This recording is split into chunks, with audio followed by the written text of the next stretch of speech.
নমস্কার বন্ধুরা, welcome to মিষ্টির রান্নাঘর।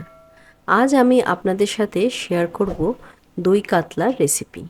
দই কাতলা আমরা অনেকেই বাড়িতে বানিয়ে থাকি, কিন্তু একবার আমার পদ্ধতিতে আপনারা বানিয়ে দেখুন।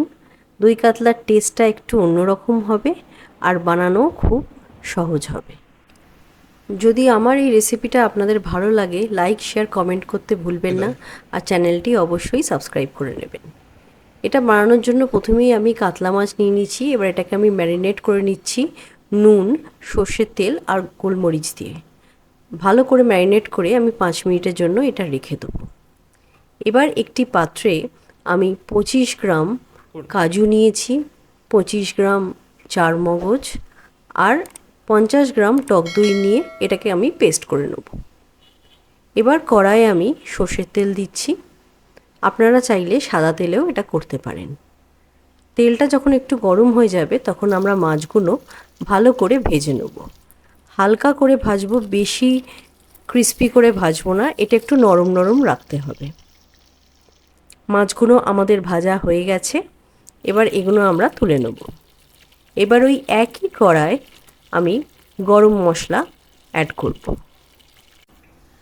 শুকনো লঙ্কা, দারচিনি, এলাচ আর আমি সাজিরে দিচ্ছি, আপনারা চাইলে এমনি জিরেও দিতে পারেন।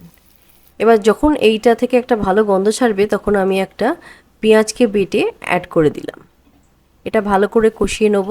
এর সাথে 1 চামচ আদা বাটা আর 2 চামচ রসুন বাটা অ্যাড করছি। এটাকেও ভালো করে নেড়ে নেব। এবার এতে 1 চামচ জিরে গুঁড়ো, 1 চামচ ধনে গুঁড়ো আর নুন অ্যাড করলাম। এবার সব কিছু একসঙ্গে ভালো করে মিশিয়ে নেব। এবার যে পেস্টটা তৈরি করে রেখেছিলাম সেটা অ্যাড করলাম। এটাকেও ভালো করে আমি মিশিয়ে নেব। যখন এইটা থেকে একটু তেল বেরোবে তখন আমি একটু চিনি অ্যাড করে দেবো আর মাছগুলো দিয়ে দেবো। মাছগুলো দিয়ে ভালো করে আমি মাছগুলোর সাথে মশলাটাকে একটু কষিয়ে নেব।